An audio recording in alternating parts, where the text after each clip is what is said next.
Welcome all. I want to talk today about the union of Hakanayim and demonstrations in halacha according to the Torah. Now, I just want to start with a fascinating story.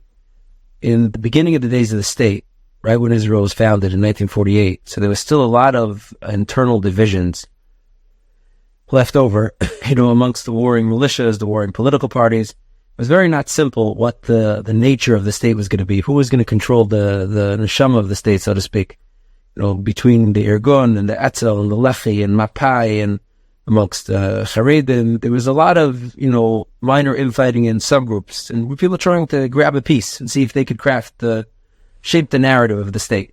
Now, that led to these underground groups that would protest or that would try to be seditious and fight and try to change the country in their own way.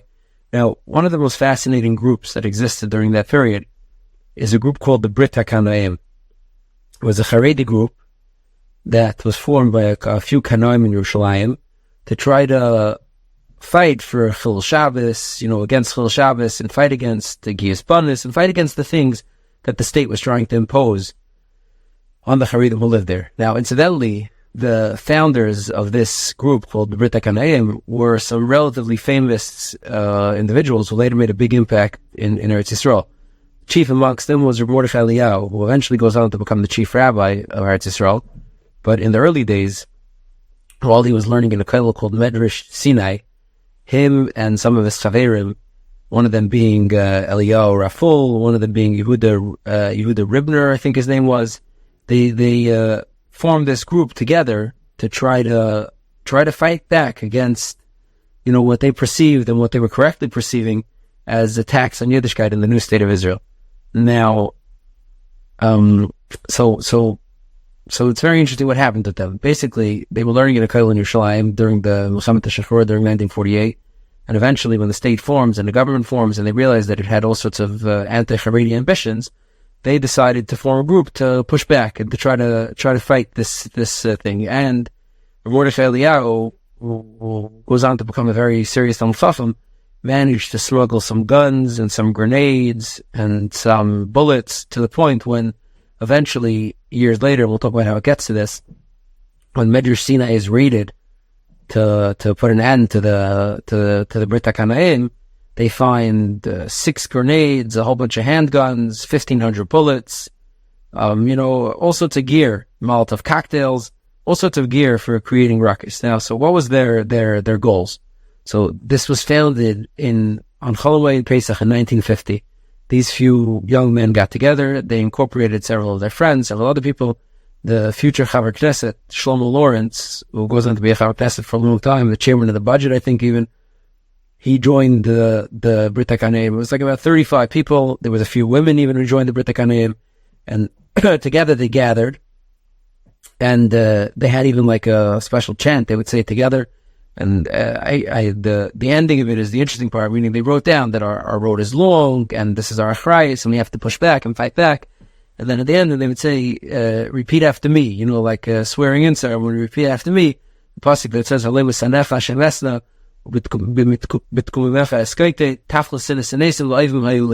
meaning it's our achrayus to do battle and to push back against the people who hate HaKadosh Baruch Hu. And that was like the swearing in ceremony. Now, what they would do, one of their original things that they would do is they would walk around Yerushalayim on Shabbos with a Tanakh, like a Tanakh that has everything in it, that has, hundreds, thousands of pages in it. And they would dog-ear the corners of the pages of the Tanakh to mark off the license plates of cars that were driving on Shabbos. And if they'd see the license plate, they'd mark it off, dog-ear this, dog-ear that, and together, you'd put together the license plate, and after Shabbos, they'd all meet up, and each one would produce his Tanakh, and now they had a list of taxis and cars who were driving on Shabbos. Then the next part would be to go figure out where these cars were registered, where they lived, and for that was the women's chelik. The women would go into the government offices with some sort of pretense and say why they needed this information, and try to extract this information about where these cars lived, and then they would go firebomb these cars. I don't know exactly how many they firebombed, but they firebombed a bunch of taxis, a bunch of cars of Mechalei Shabbos in Yerushalayim during that tkufa. Now, this came to the attention of the government, who was very unhappy about it. And Isser Harel, the founding head of the Mossad, the Shabak, the Mossad in Eretz Yisrael, planted informant in the Brit Hakanayim. He got someone who could present as a Kanai, who would join and signed on, and he started getting information out. But he wanted to catch them in the act, so to speak, so they could really bust them. So he waited a little bit, and in 1950, when the sugya of Giyus Banis, or drafting women to the army, was being raised in the Knesset, in a planetary session, they had a plan to smoke bomb the Knesset hall.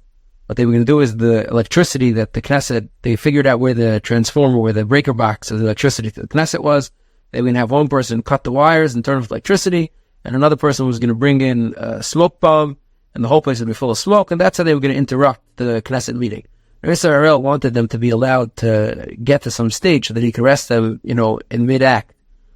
So he gave a heads up to the Yoshev Rosh of the Knesset at that time, whose name was Yosef Spratznik, or Sprat. It's a hard last name to pronounce. And he gave him a heads up. He said, listen, there's going to be some interference during the session. Don't worry, no danger will come to you. Just be patient. We're going to arrest them. But the Yoshev Rosh of the Knesset was not able to be patient. He was extremely fearful of what was going to go on.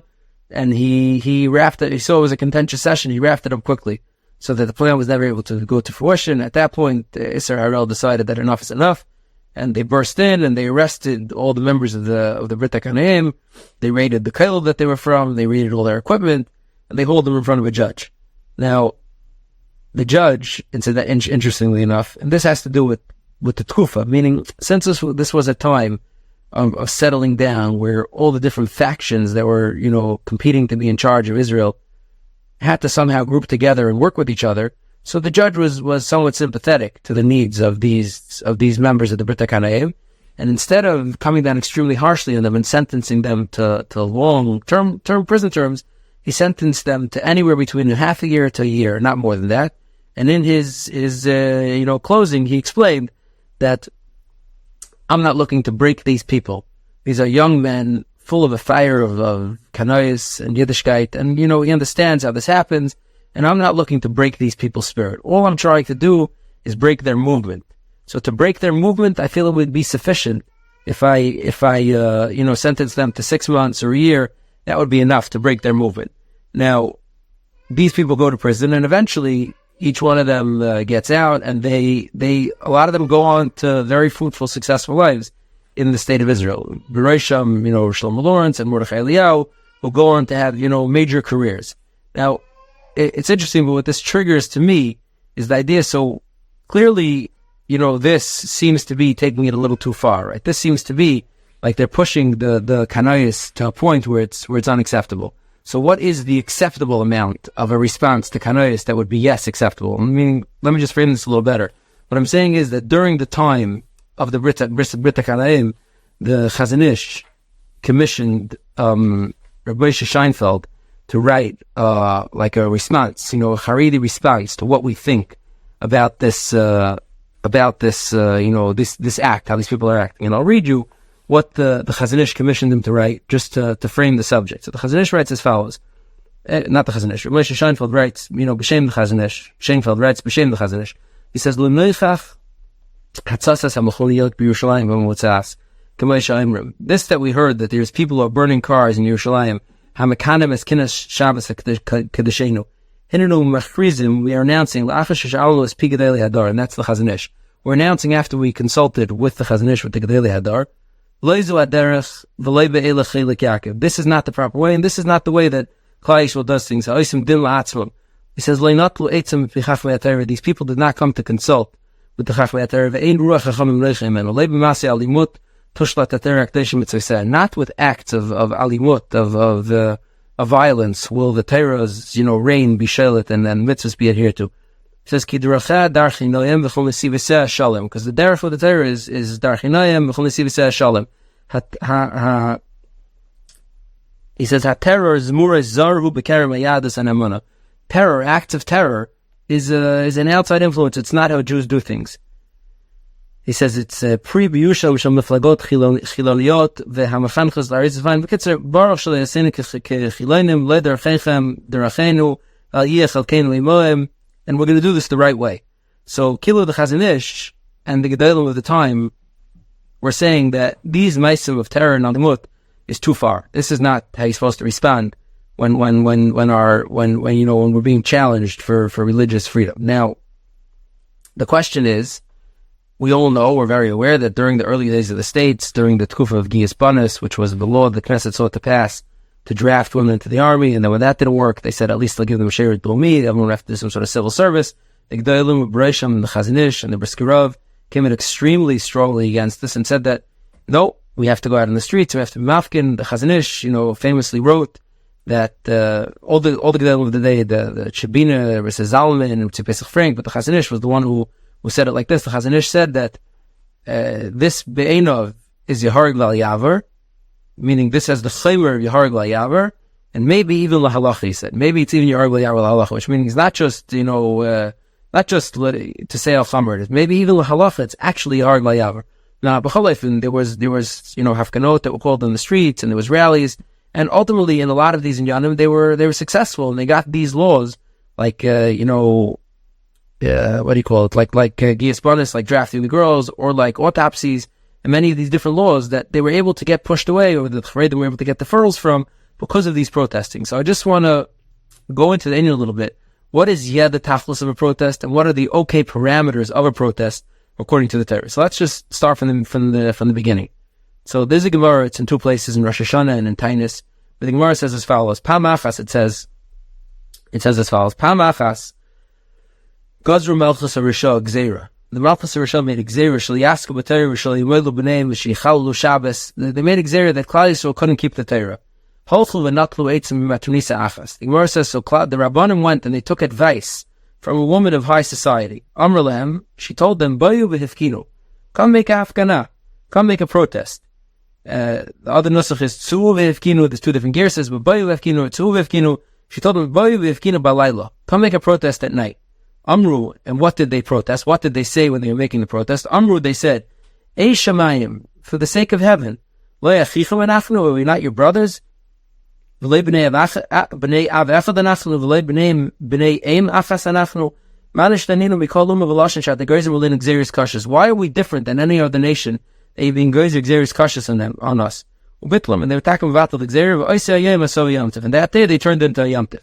So now, this is a Gemara where Chazal give us the blueprint of protesting, and maybe a little bit of the Havana, what the tachlis of a protest is. Now, there are many who wanted to make diukim in this Gemara, and I'll read you some. There's a Tshuva Sefer called Shut B'nei Banim from Rav Yehuda Hertz Henkin. He's Rav Henkin's grandson. I think he's the father of Rav Eitam Henkin, who was killed, Hashem Henkin Dami, who was killed in a terrorist attack, who was a young Talmud Chacham in Eretz Yisrael. He has a tshuva where he makes interesting diukim in this Gemara, and interestingly enough, for Pinchas Taitz, in an article in the Hamar, makes very similar diukim. Now, what his diuk is as follows. He says, if you look at the words, it says, first of all, it says, who did they go to consult with? They didn't go to consult, with themselves. The Rabbanim didn't sit down and have a conversation amongst themselves and say, what would be the proper thing to do over here? Should we make Afghan? Should we not make Afghan? How do we go about it? The Rabbanim went to discuss it with a woman who would have some knowledge of the political machinations of the time. She could advise them as to what would be the correct and what would be the improper, results-based. What would be the best mahalach to get a result that you're looking for? So they went to consult with political people. They went to McKenzie and asked them, what would be the right move over here? How would we get through the Congress? How would we get the result that we're looking for in this situation? So that's, diak number one. The second diak is that she told them to Ginu Balayla, which the Marsha already points out that, there's something there. The Marsha says to Ginu Balayla because the voice carries very well. And I'll read it. The Marsha says, it's more able to be heard, it carries, and you get more Rahmanis. So the way the Marsha is learning the Gemara is to Ginu Balayla meant beg for sympathy. Don't come and say, you're an anti-Semite, you're terrible, you're bad. Come and ask with a humbleness, have Rahmanas on us, please, like, Ei Shamayim, Alayacham Anachnu, are we not all the same? Why should we be penalized? Why should we look at differently? So he's drawing from this Gemara, from the Dik in this Gemara, like certain pratim in the mechanics of the protest. Now, interestingly, the Repilchas Taitz, in a tshuva that he wrote in the Hamar, in regards to protesting about Jews who were trapped in the Soviet Union, And this itself was always a big shiloh, mashal, during the times of the World War II. How to go to, like, to make a boycott against the Nazis, to not make a boycott against the Nazis, is that going to make it worse? So when Jews were trapped in the Soviet Union, there was a big question, like, what's the pressure point? How do you appropriately, achieve your goals? So he says as follows: the shiloh that was posed to him was, is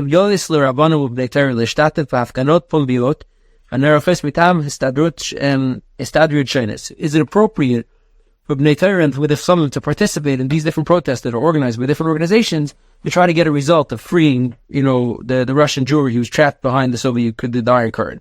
So he says, he says, it's before Shikimar. Chazal already gave us very clear instructions on how to deal with such a situation. It says, because the Rosh Hashanah, B'tainis, Muva, the story, and Chazal went and protested. He says, of the zoo, you have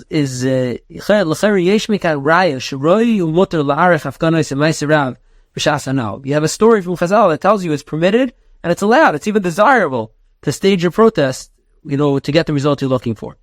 But he says, and similar to what Yehuda Herzeiken is saying, there's diyukim to be made from this Gemara. Chazal are clearly saying, what's to do over here. And he makes the same deal. First of all, the Matronisa, she was an insider, she's b'fnim. Second of all, Tzuv Kino B'Layla, and he learns the Tzuv Kino B'Layla a little bit different than what the Rasha is saying. He says Tzuv Kino B'Layla means try to seek out the lines of division that exist amongst the different political entities or parties that are existing in your sphere, and try to get someone on your side. Tzuv Kino B'Layla means like with some sort of, surreptitious play, some sort of way to creep in and to figure out how to get the result that you're looking for. Now, what this shows us, Akapanim, from these two tshuvas and the way they're learning the Gemara, is that the idea of hafkanis, according to these tshuvas and the Gemara Rosh Hashanah, the Gemara Tainis, is results based. Meaning, just to go out and protest on the street, if you have zero hope that what you're going to do is going to lead to a result, you feel powerless, no one's listening, it's not going to do anything. According to what these diukim, these tshuvas are making for the Gemara, there would be no taflis in Tzuv Kinu. Tzuv Kinu is an idea of accomplishing a result. It's a way to try to get it. It was a way with political savvy to try to accomplish the result that you're looking for. Now, incidentally, Rav Moshe, in a tshuva about protesting in regards to autopsies, Rav Moshe has a fascinating idea that I want to share. And in there's another raya that L'chayr Rav Moshe also learned the idea of Afghanis to be results-based. The idea was to try to get a result, to try to get something different, to get a change accomplished. And that's as follows: during the time of the autopsy battle in Eretz Yisrael, so the Kolkari that actually came out is actually it's in bold. Interesting. The top letters is Mulchamas Hashem, and then in bold it's Tzuv Kino B'Layla. It's a call to arms.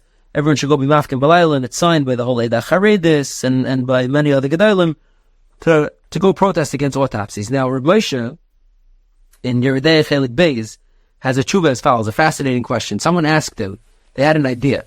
In order to drive home the point of what type of nivel ames and what type of disrespect this was to the bodies of people who were being, autopsied on, or medical experiments are being, done to them, they suggested, why don't we take pieces of the body, meaning if the body that had an autopsy done to it comes back a little bit sahak, so take a piece of the mace and bring it to the protest and hold it up for people and say, look, this is what we're protesting again. We're protesting again people being menavel the mace to this degree. Look at this bizayon. Look what's going on over here. So now mitzad echad, you're contributing to the bizayon mace because you're going to bring a body part of a mace to a protest. That's a pretty serious bizayon to the mace. Mitzad sheni, by highlighting this nakuda that there's nivel mace going on, you're also, so to speak, contributing to maybe getting it fixed. Now, Rav Moshe in the tshuva, he has a fascinating raya. Rav Moshe brings the story, and I think we've discussed this in the past, the story of Pilegesh Begiva, where there was a man who was traveling through Shevet Binyamin's Chelik of Eretz Yisrael, together with his Pilegesh, and they couldn't find proper lodgings, and the Pilegesh ends up getting terribly defiled by the people, and when he realizes, to make a long story short, she gets terribly defiled by the locals, and when he sees what was done to his wife, what he does is he takes, not his wife, his Pilegesh, he takes this Pilegesh, and he chops up her body into pieces, and he sends them to every one of the Shvatim all over Klal Yisrael to say, look what Binyamin did. It says, the Pasuk tells us, he says, he cut them up v'shalchem b'chol gvul Yisrael. So that it should make a roshim in Klal Yisrael and say, look what was done. Like, look what Avla was done. And Klal Yisrael should come to his defense. So Rav Moshe says, l'cher yesh le'chiach gam lekan. that Shul Tzerach Din Torah, Shemachiyavan Kol Yisrael, Lahatir, Lahashis Kuras Eivarim, Ulahaviam Lamakam Rafkana, La'ir Ha'am Kadeshi Yiviu Zel Bit Like Zera. So Moshe says from this Makar, and it's a little bit longer than that, but from this Makar, from Pelagos Forgiver, Moshe says, L'chayr would have a raya that would be permitted to take these Eivarim from these Mesim and bring them to the Afganot, so to impact people to get this change. Now, the diak over the last line, Moshe says, La'ir Ha'am Kadeshi Yiviu Zel Bit Like Zera, to be La'ir the Am, so that it should lead to the Bit Like Zera. So again, you see, Moshe seems to be from the school of thought that's learning that the tachlis of Hafganah is to accomplish the results, and therefore it has to be sensitive to the political climate, to the environment. It has to be done with knowledge as to what are you going to accomplish by this? What's going to be accomplished? How is this going to achieve your goals? Stam to protest in a non-goal based way, in a way that's not after going to lead to the outcome you're looking for, according to these many different chuvas, would sound like might be bracha, might be something that serves no purpose. Now, there's even some who say this explicitly, that protest at a time when nothing's going to happen. L'moshel, it's Yadua that the Bris, who sent people out to protest for Giyas Banis, was not pro-protest in general. It wasn't something that the Bris usually participated in, and he said that this is an exception because Yari Yavar. He once, supposedly, they say over that he once told the Ramram Bloi, or he told the people around him, he says that the Yom HaAtzmaut is a day that only extremists are busy with. He says either you're busy saying Hallel and you're mamish taking it so seriously, he says that's all the way to one side. Or you're busy protesting and wearing sackcloth and ashes, that's all to the other side. He says what regular people are doing, they're ignoring it. It's nothing. So the Bris felt that the proper way to go to accomplish the result over there of having Yom HaAtzmaut not take root in the Charei Shekila was to just ignore it. So it's results based. It's not just go out and protest Suv Kino at all times. It's a results-based enterprise. I think Justam once, a different time, Briskara once told the Ramram Bloi that, Batsim, you're a big Tzioni. He says, because I would be afraid to go out and protest. I'm afraid they'll kill me. But you trust them, that they're not really going to hurt you. So you're really a big Tzioni, told the Ramram Bloi. Now, there's this perspective that I would call, one side of the story. This perspective that protesting is all results-based. Hafganota to lead to the proper result you're looking for, not more than that. Now, there's two other tzadim as to what the tachlis of Hafganah is, and Memela when to use it and when not to employ it. And that is, one is that the idea of the Hafganah is techacha. There's a pasuk, right? The pasuk says that a person is mechuyev to give techacha to his friend who he sees who's being over an avera. Now, that would only be relevant in Eretz Yisrael, where everyone's Yidden. That would never be relevant to Chutz La'aretz. That's not a protest that can be relevant to anywhere else. But the idea of so Chazal in Erechin, with that Tazayin and Beis, Chazal say L'hadya Vinay L'Chaveira L'Roya B'Chaveira Davim Mugona Shechai L'Chicha Shenemar Echayach T'Chiach you're Mufuyev Echayach T'Chiach. Now, like Gemara says, Echicha V'Leikibel. Let's say you're Lechiach, your friend, and he wasn't Mekabel your Muslim. Vinay Sheyatzav Yechichoi. How do you know you should go tell him again? Tell him Techiach. Chazer it over. Mikol Makeh. Yochel Afilu Mishtad upon him. Maybe if he's getting embarrassed, you have to back off. You shouldn't tell him anymore. Tell him Lemer. L'Sisel of Chet. You have to. Tanya Rav Tarfon. Ani Yesh Badar. Rav Tarfon says, Timani Ani. I'm uncertain. Yesh Badar Azesh Mekabel Techacha. I don't know if there's anybody in this dar who's Mekabel Techacha. Now, because and what he meant is because the Mechichim are imperfect vehicles. So no one's going to accept Techacha for them. Yich Shia, the din of Techacha, is a pasuk, it's a Gemara, it's Kapaskin in the Shulchan Aruch Mefurish. That is a din that if a person sees his friend, the fellow from Jew, committing an avera, yes, b'mechichem. Now, the caveat to this, and I don't want to get too lost in the sugya, the caveat to this is that there's Gemara in Yevamis that says as follows. Gemara says, Amar Rabbi Lai, Mishum Rabbi Lazar Rabbi Shimon, Kishem Shem Mitzvah Al Adam Lem Davar Nishma, Tach Mitzvah Al Adam Shaloi Lem Davar She'en Nishma. Which Rashi says, Lema Davar Nishma is referring to Techacha, Rashi says.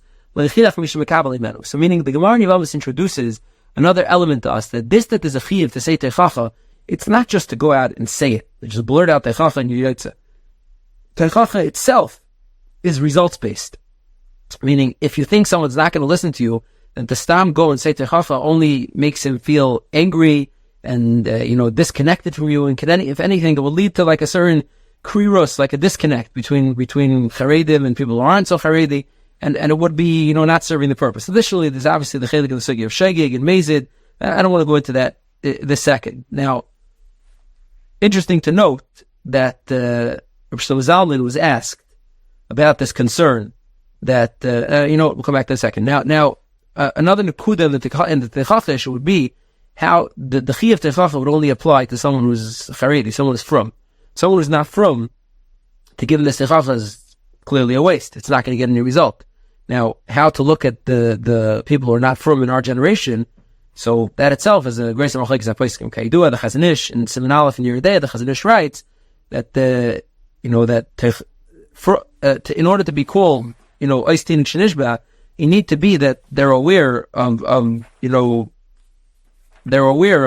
how to be from. The Chazon Ish famously writes, and I'll read it for you. The Chazon Ish says, Tinik Shenishba bein ha'akum dina ki Yisrael. V'shchitasim muteres. A Tinik Shenishba, someone who it's not his fault, he's Nishba bein ha'akum, has the din of Yisrael, v'shchitasim muteres. Shu b'cheskas. Why? Because it's b'chazaka shem yediyu v'yishtadlu hima kashir ishtadlus. It's b'chazaka that if we would try with him the proper amount, shu roi lashav layazaz lebilti shav. Of course he would come and do tshuva. Amar machash ishtadlu hima v'umezid. Once you try and you make a big effort to bring someone around that the teacher was right and what's wrong, and he still, refuses to come around to it, so then it becomes the din of a mummer. But says the Chazon Ish, V'shira ishtadlus, talilus v'yis beinenus hadayanim, kasher yefiu b'ruach kachim b'achraz dinoi, u'be'emes sarach ladana kol ish v'ish b'frakt, v'oiser shadayaninu le'ka'en zeichen iravure. And then the Chazon Ish continues and he says, Umi yedeya yesh b'dar azem l'chichem. Who knows if there's anybody in this dar who gained the right amount, who tried the right amount, maybe we just didn't get through. So to say that people who are fried v'zman have the din of a mummer, Yisrael mummer and whatever is not so clear. Maybe they're tinik shenishba. So if they're tinik shenishba, again, to give a tinik shenishba techacha in a harsh manner where he's not really going to understand what you want from him, is a waste of time. It's going to lead to just further disconnect and further fighting. So that's the second side, Kilo, of what's going on by Afghanah. Now the third side of what's going on by Afghanah, and this is the interesting one, that is somewhat, call it disconnected from results, disconnected from the sugya of Techacha, disconnected from the sugya of Tinik Shenishba and Mummer, meaning this is like something that just kind of is its own thing, that is unbound by anything else, and that is that the Hafkana is for the people who are from. I once heard, in the Mormon church, there's a thing, Mormons go out to do missionizing for a year or two before they settle down. And I once heard a Mormon elder was interviewed, and they asked him, how many converts do you really pick up by sending a few Mormon kids to Sri Lanka to do Kiruv? Nothing really happens. He told them it's not about that. It's not who we pick up. What it does for the people that we send can't be, can never be matched. Meaning, so Hafgana and protesting and pushing back when you see something wrong is itself a vehicle for chizik for the people who are doing the right thing. And this is something that many said it. The Stipler writes, Shafilu, he writes this in a letter in Krainadigger Sechel Aleph. He writes, Shafilu ilohaya barur shamativ le'yitukro klal chas v'shalom. Even if we were 1,000,000% certain that nothing was going to change on Yidei Lachayis, it'd be a chiv to make noise, to protest. Akapanim leman das, so that we should know, so that we, the ones who keep the Torah, should be aware that the Teras HaKadosh Baruch Hu didn't become half of Chas V'Shalom. There's repercussions, there's consequences, and that's how it is. Rav Shlomo Zalman, who was a very soft-spoken individual, who was concerned about relations between Charedim and Chilenim, Rav Shlomo Zalman writes, the problem of causing a disconnect between Charedim and Chilenim has to be secondary to strengthening ourselves. Rav Shlomo Zalman writes that if it's going to strengthen ourselves and we're going to be better off from it, and even if ultimately it's going to cause some sort of disconnect with people who are not as from, it's a sacrifice worth making. Rabbi Yashiv in a tshuva in regards to Shabbos, Rabbi Yashiv writes, someone confronted Rabbi Yashiv and wrote him that there's no point, there's no techafa, there's no tachlis. Rabbi Yashiv writes back, he says, I don't know who told you that the tachlis, he says, Anole Yadano, ma inyan mitzvahs techafa lekan. It's because of the mitzvah of techafa, he says, and then he says the matar of Afghanos he la'atzeres magefas ha'aspashtus harisas ha'shabbos. It's to stop the spread of destruction that's washing over us. So again, Rabbi Yashiv says the same concept, that the tafels and Afkanot is for the people who are being mafkin. And again, that it's not something that's supposed to be every single day. Our Messiah and our Haga is not to be out on the street every day protesting, obviously. But the idea of Hafkana, according to these Gedolei HaPoskim from Eretz Yisrael in the last Kufa, is disconnected from results. It's disconnected from the original, way the Gemara frames it. It's disconnected from the Sugi of Teichacha, and it becomes more as a chizik for ourselves. The Rosh Hashanah in the Tshuva has the same thing. Rosh Hashanah says it's, Rak Sherish Hamacha, this is a Tshuva in Chelik Aleph, he says, Rak Sherish Hamacha, Hilanu La'atzmeinu Ulevanenu Acharenu. It's for us, for ourselves, and for our children after us. A way to be mechazik, bees and yanim for ourselves, so that they don't slip by us. So, in summation, clearly the Gedolim were against alimut, were against acts of terror and violence and destruction. And that's interesting. We didn't get to that today. Maybe a different time. What happens if you mazik something b'shas hamacha, by accident? That's a accidental hezek. It's a different shaila. But clearly, hezek on purpose, the Gedolim felt was not the derech and was not the Messiah, and that's not the way of macha. But once we're in the sugi of machayis, so then there's several different ways to look at it, and the Paiskim and the Gedolim of the last dar seem to certainly feel that the tachlis of a macha is for us ourselves to strengthen our Yiddishkeit. Thank you. You've just experienced another Torah class brought to you by TorahAnytime.com.